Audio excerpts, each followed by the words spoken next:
कई नेता आज भी आपराधिक मामलों का सामना कर रहे हैं, लेकिन फिर भी वो चुनाव जीतते हैं और सत्ता में भी आते हैं। जहां भ्रष्ट और आपराधिक लोग सत्ता में आते हैं, ताकत का दुरुपयोग करते हैं।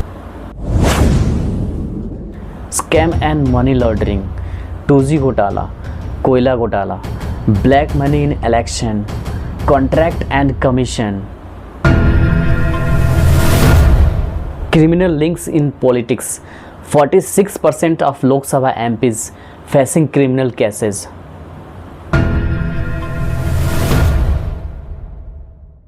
अगर नेता भ्रष्ट होंगे तो देश कैसे आगे बढ़ेगा? जनता को जागरूक होना पड़ेगा।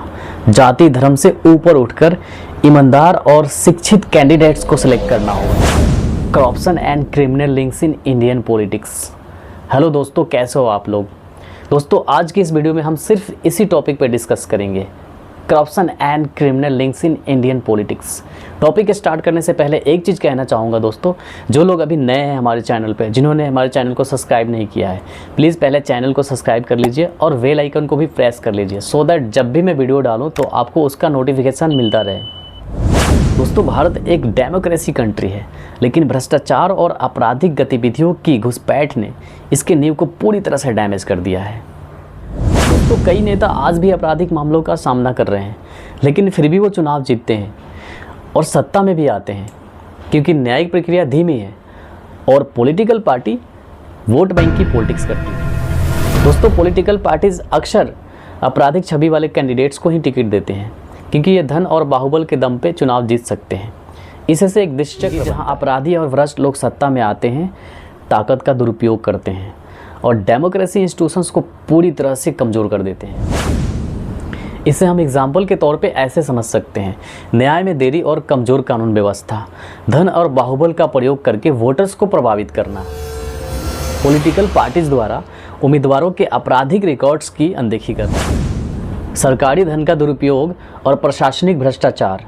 यह जनता का विश्वास तोड़ता है और देश के विकास में बाधा डालता है, क्योंकि नीतियाँ जनता के बजाय नेताओं के स्वार्थ के लिए बनाई जाती है। स्कैम्स एंड मनी लॉन्ड्रिंग जैसे 2G घोटाला, कोयला घोटाला, कॉमनवेल्थ इत्यादि, ये सब साबित किया है कि भ्रष्टाचार कैसे आपराधिक स्तर पर फैला हुआ है।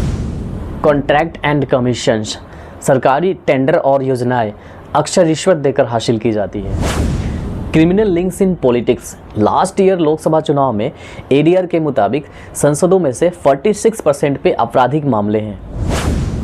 यूज ऑफ मसल्स पावर, कई नेता वोटर्स को डराने या धमकाने के लिए बाहुबलियों का सहारा लेते हैं, क्योंकि अपराधियों को राजनीतिक संरक्षण मिलता है और वह इसके बदले धन और जनबल देते हैं। इसका इम्पैक्ट, कानून व्यवस्था कमज़ोर हो जाती है, गरीब और आम इंसान न्याय से वंचित हो जाता है और डेमोक्रेसी की नींव बिल्कुल कमज़ोर हो जाती है।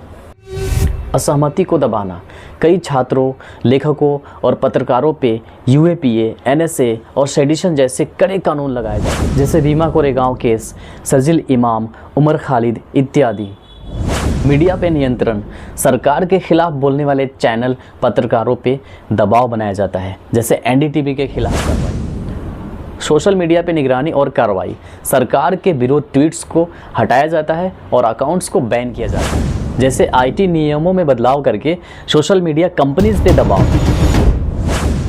शांतिपूर्ण आंदोलन, जैसे किसान आंदोलन, CAA विरोध को राष्ट्र विरोधी बताना, पुलिस की सख्ती और इंटरनेट बैन से विरोध को कुचलने की कोशिश।